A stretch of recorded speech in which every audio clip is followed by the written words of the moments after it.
Агенда 35. Емисија посветена на чекорите што се неопходни за подобрување на функционирањето на институциите и животот на граѓаните. Правиме анализи и споредби на искуствата на земјите што веќе се членки. Оваа сезона ја почнуваме во исклучително комплицирани политички, економски, социјални и пред се здравствени услови, но ние ќе останеме посветени на нашата задача да ви информираме каде е земјата денес и каде треба да ја однесе процесот на преговори. Останете со нас и оваа сезона.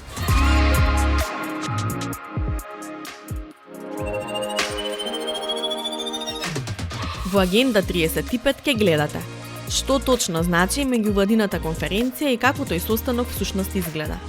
Интервју со Алехандро Естесо Перес, аналитичарот кој ги доби симпатиите на македонските граѓани, откако застана зад нашите позиции во односот со Бугарија. Разговараме за европските перспективи на регионот. Неголема грижа на граѓаните во пандемијата освен здравјето е економската состојба. Анализираме колку и како ќе ја почувствуваат граѓаните длабоката рецесија. Останете со нас.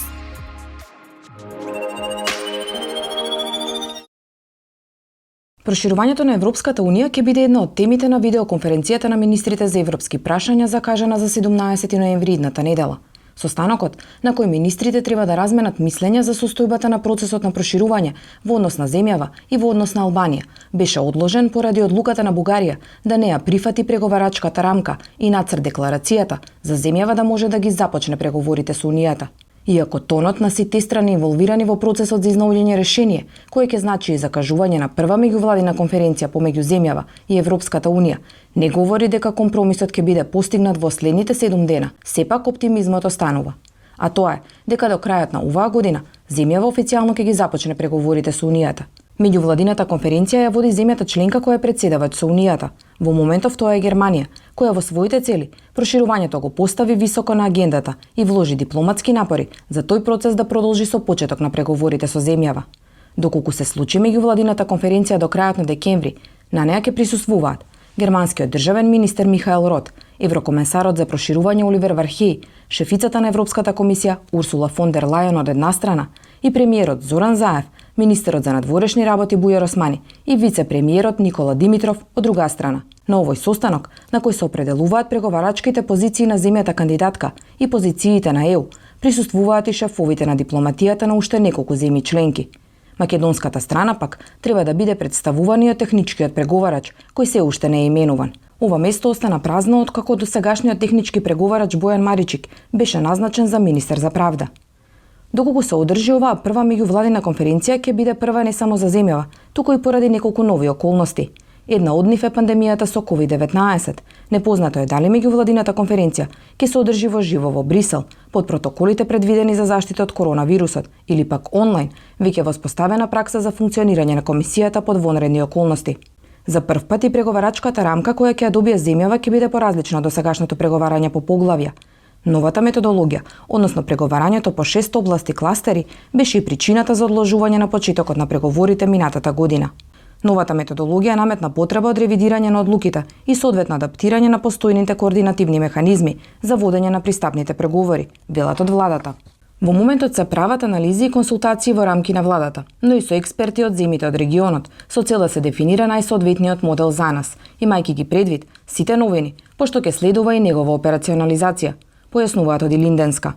Покрај новата методологија, преговарачката рамка ги зема предвид и искуствата на земјите кои претходно преговарале или се уште преговараат. Таа го следи развојот на европското законодавство, но и соодветно го одразува напредокот и специфичните карактеристики на земјата кандидатка. Таа е поделена во 3 дела. Принципи што ги регулираат пристапните преговори, суштина на преговорите и постапката за преговори. Круната на преговарачкиот процес е договорот за пристапување. Во него се содржани резултатот од преговарачкиот процес, но и можните заштитни клаузоли и преодни аранжмани. За него согласност треба да дадат Европскиот парламент, Советот и тој да биде ратификуван од сите земји членки. Последната земја која влезе во преговарачки процес е Србија. Првата меѓувладина конференција помеѓу ЕУ и Србија беше одржана на 22 јануари 2014 година. Mr. Esteso Perez, thank you very much for being with us tonight. I want to talk about the enlargement process in general and how do you see this process in this moment? Well, this process, the current enlargement process, especially this year, has taken a bit of an unprecedented turn. It's taken all of us by surprise, not least because of the eruption or the emergence of the COVID-19 pandemic, which has affected all aspects of say political, social, and economic life. Of course, the EU enlargement process has been no less affected by this. In what concerns North Macedonia's process, we have seen that 2020, or this year, has brought with it good news, so to say, because since in March we got the green light to opening accession negotiations from the European Council, which came after a very prolonged and very painful wait of around 2 years. So of course it was about time. More recently, we have seen how COVID, as I was saying, has affected the whole enlargement process as well. Every single aspect surrounding the integration process of all candidate countries and also potential candidate countries has been, let's say, pushed to the side. Because now, obviously, all resources, all human and obviously budgetary resources have been poured into the fight against COVID, and this is now the main, let's say, priority. COVID pandemics is definitely one aspect that we have to have in mind when we are analyzing this. But talking about the Macedonian experience, as you said, we have to mention that European values actually are being tested.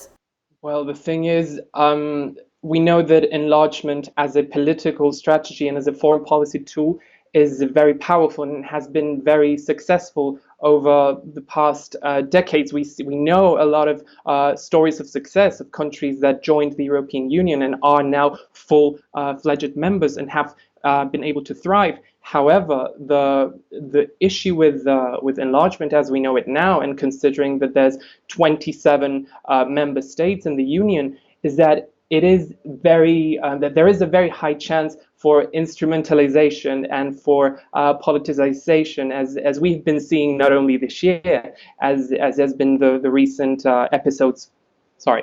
The recent episodes with Bulgaria, but we've also been seeing it for a full 30 years when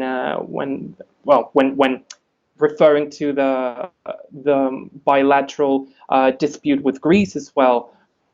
Even from 2018, when the European Commission confirmed that North Macedonia was fit to start accession negotiations, we've seen a very persistent veto from mostly from France. We also know that the Netherlands and Denmark had an equally skeptical position, but was mostly directed towards Albania, but especially France. So this is definitely an issue to reflect upon, because many, I would say all of candidate and potential candidate countries are, let's say, bidding for the same result, for the same outcome. They all want to let's say, larger or lesser extent, become members of the European Union.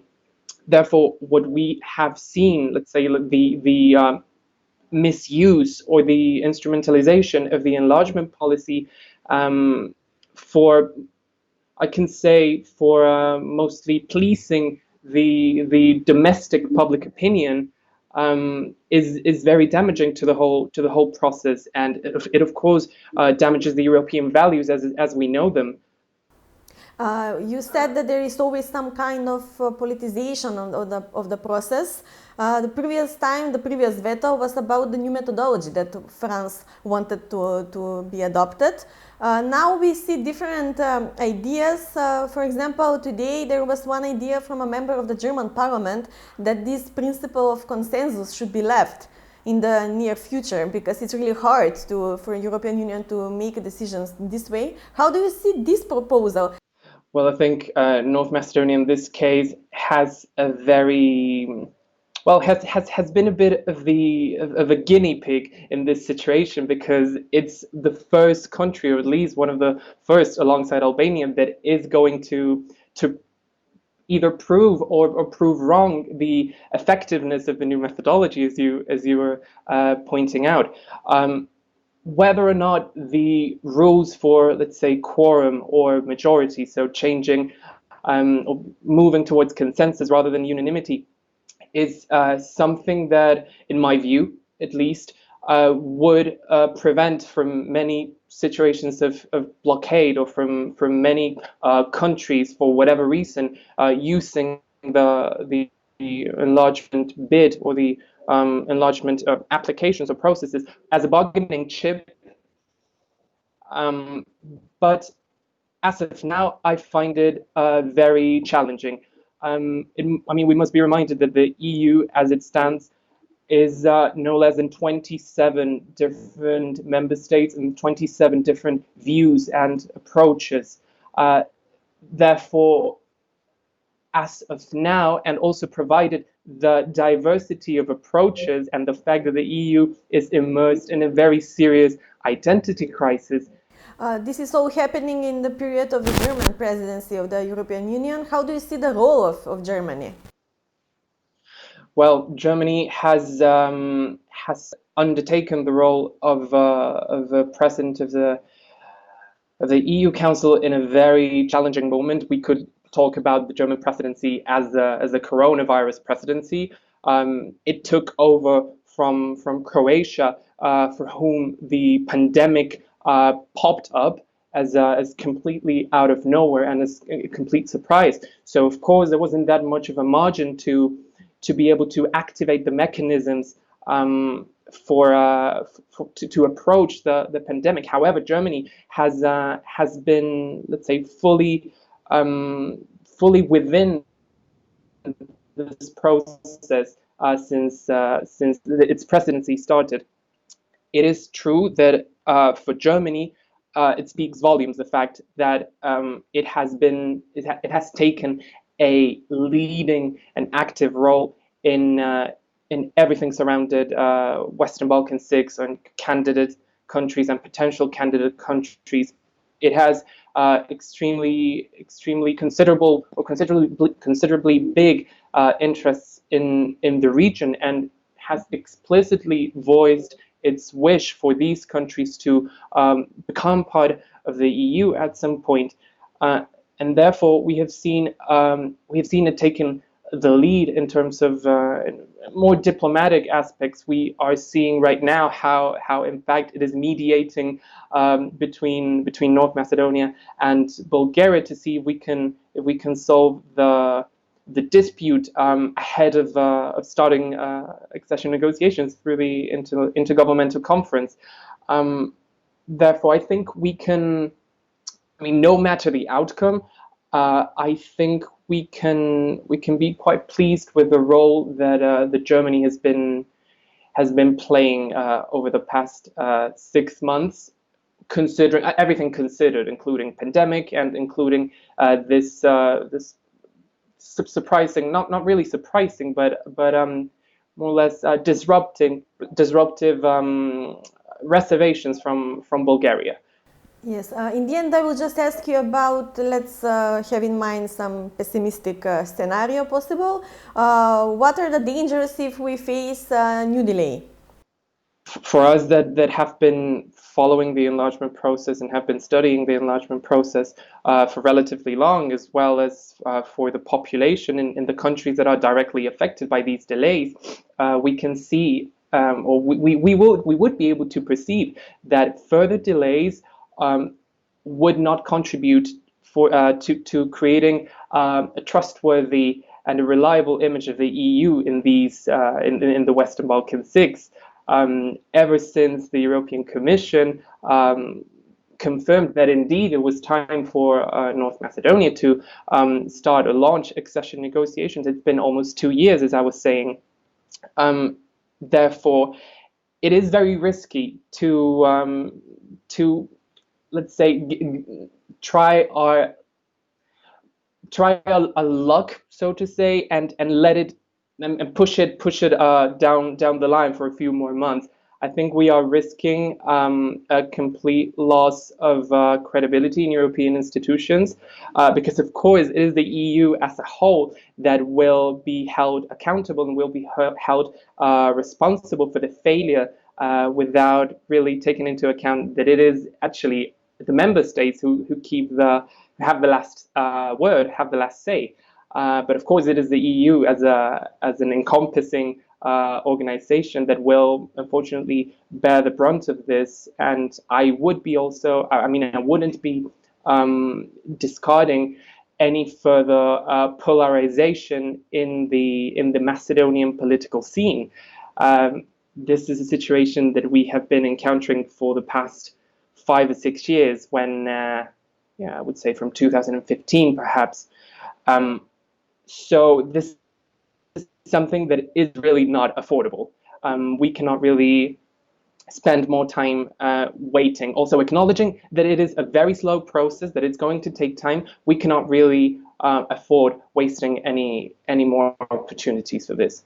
Alejandro, thank you very much for your time and for being a part of our show.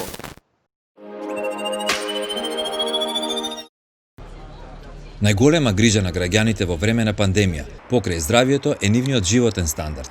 Најновото истражување на јавното мислење на европските граѓани Евробарометар покажа дека токму економската криза, како најголема колатерална штета на пандемијата, е нивен најголем проблем.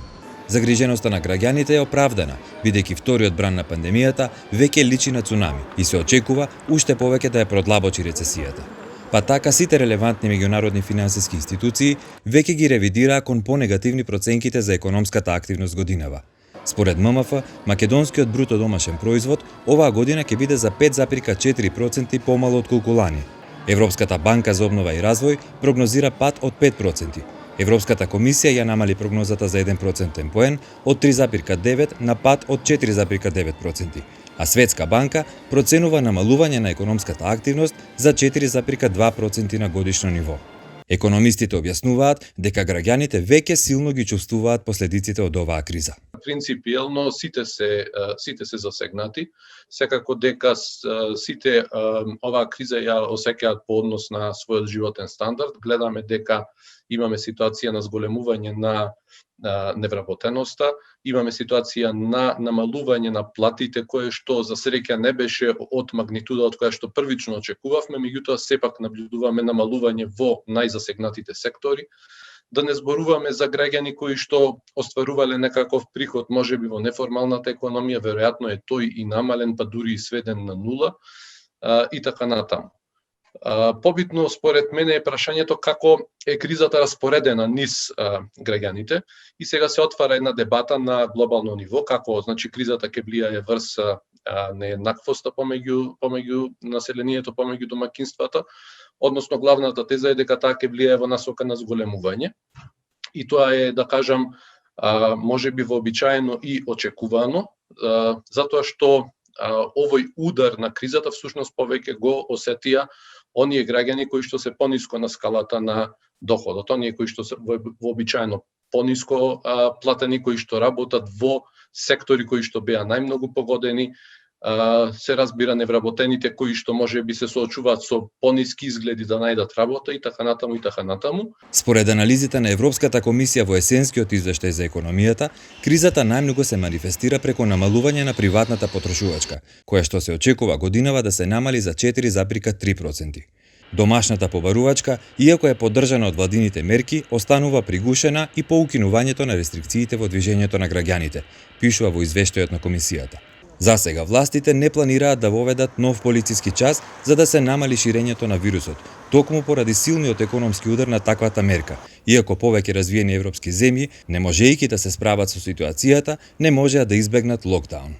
Треба да се балансира помеѓу здравствените и економските ризици. Мислам дека барем до моментов гледам дека владата тоа го прави и мене ми личи во моментов дека тоа е адекватно. Ако кризата излезе од вакви, да речам, некои релативно очекувани рамки, тогаш апсолутно не можам јас да исклучам карантин. Меѓутоа, на сите ни е јасно дека такво затварање на економијата ќе има не само краткорочни, сегашни последици, туку ќе има и далекосежни последици во смисла на губење на работните места, на вистина запаѓање во сиромаштија на цели домакинства и така натаму.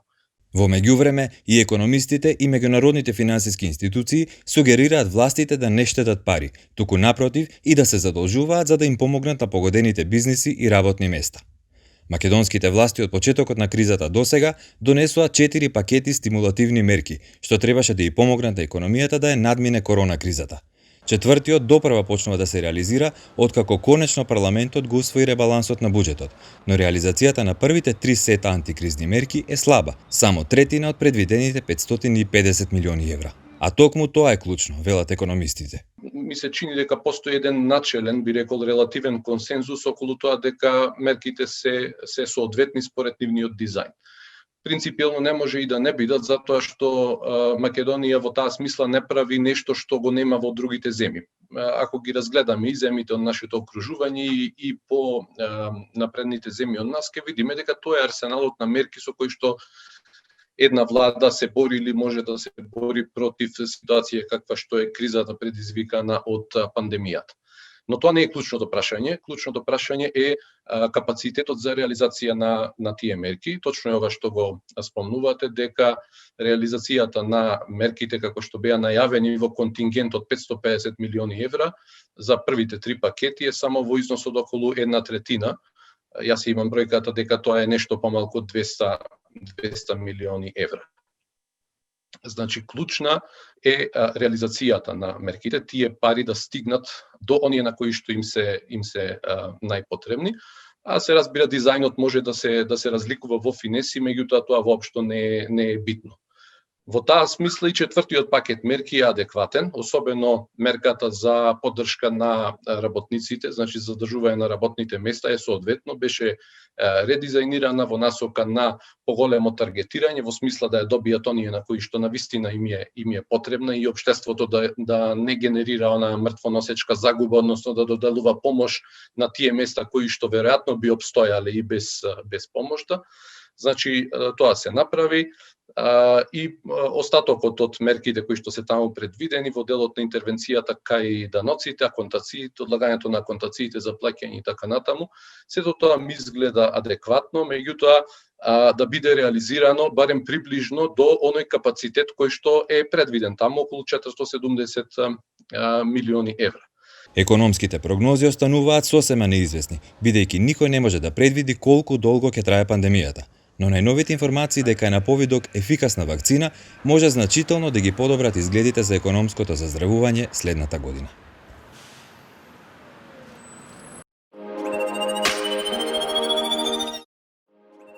Во Македонија се повеќе млади се занимаваат со иноваторство. Зголемениот број на можности во форма на младински предизвици, хакатони и проекти наменети за поттикнување на младите да се вклучат во решавање на проблемите, извадија на виделина голем број на млади иноватори. Еден од нив е Орхан Багашов, 17 годишен средношколец од Тетово, кој во изминатите неколку години е целосно посветен на својата пасија – технолошки иновации. Најпознат е по проектот 3D печатена бионичка рака, кој е развиен со тим со ученици од Јаха Кемал и со која летово победија на националниот младински предизвик Generation Unlimited, организиран од УНИЦЕФ во земјава. Овој продукт е направен за секој човек кој има потреба од бионичка рака да може да преземе бесплатен модел за 3D печатење, да го отпечати, да ги нарача другите делови на интернет и да ја состави раката без претходно искуство во рок од само 1 час. Бионичка рака е уствари електронска протеза за луѓе со недостаток на горен екстремитет. Тоа почна со една идеја од дизајнирање хуманоид робот. Тоа е целосно тело на човек, роботско тело на човек со вештачка интелигенција. И додека го правев изражувањето, приметив дека бионичките раце се непотребно прескапи, ако не се толку комплицирани. И така некако се створивме тим со другари од средно. Нашата мисија е да ги направиме бионичките раце дури 30 пати поевтини од тоа што се во моментов, за да може сите да си дозволат бионичка рака на кој што им е потребна. Но кои се проблемите со кои се соочуваат Орхан Багашов, Борис Ночевски, Тео Китановски и Ана Марија Илиева од овој млад тим? Мислам дека посебно во Македонија е тешко за почетоци во мекатроника, во роботика и воглавно во работење со хардвер, поради тоа што Македонија нема maker space, што често го има во странство. Тоа е просторија каде што младите како мене што сакаат да пробаат нешто вакво, би можеле да творат таму и да прават нови иновации. И младите во Европа исто така преку најразлични програми силно се поттикнуваат кон истражување, развој и иновации. Иновациите се високо на агендата ако се земе предвид фактот дека Европската Унија одделува 0,8% од својот бруто домашен производ помалку од САД и 1,5% помалку од Јапонија. За да ја постигне својата поставена цел да инвестира 3% од БДП во истражување и развој, на Европската Унија и се потребни многу млади иноватори.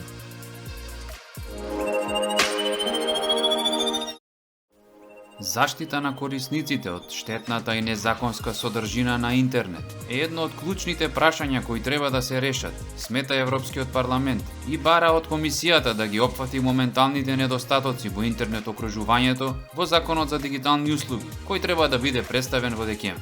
Европскиот парламент бара да се воведе јасна разлика помеѓу незаконска и штетна содржина и предлага системот на законска одговорност да се применува само за незаконски содржини, како што е дефинирано во законодавството на ЕУ или националните законодавства. За решавање на проблемот со штетна содржина на интернет, како говорот на омраза или дезинформации, европарламентарците предлагаат поголема обврска за транспарентност на платформите, како изголемена медиумска и дигитална писменост помеѓу корисниците. Желбата е на корисниците да им се даде поголема контрола над содржините кои ги гледаат. Европарламентарците повикуваат на построга регулација на таргетираното огласување, со цел да биде помалку наметливо и да се темели на она што корисникот гледа во дадениот момент, а не на историјата на пребарување на интернет. Пред Европската комисија да го представи предлогот за вештачка интелигенција, кој се очекува на почетокот на 2021 година, европратениците работат на дефинирање на ЕУ законодавството за регулирање на вештачка интелигенција. Европскиот парламент усвои 3 извештаи во кои се опишува како ЕУ може на најдобар начин да ја регулира вештачката интелигенција и во исто време да се поттикнат иновации, почитуваат етичките стандарди и да се има доверба во технологијата. Според извештаите, европратениците предлагаат како да се зачува сигурноста, транспарентноста и одговорноста, потоа како да се спречи пристрасноста и дискриминацијата, но и како да се поттикне општествената и еколошката одговорност и обезбеди почитување на човековите права. Целта на европратениците е да се заштитат европјаните и да им се овозможи на бизнисите правна известност неопходна да се поттикнат иновации. Кога се работи за правата на интелектуална сопственост, Европскиот парламент ја истакнува важноста на ефективен систем за понатамошен развој на вештачката интелигенција, вклучително и за прашањата за патенти и нови креативни процеси. Помеѓу прашањата кои треба да се решат е и она за интелектуалната сопственост над нешто што е во потполност развиено од вештачката интелигенција.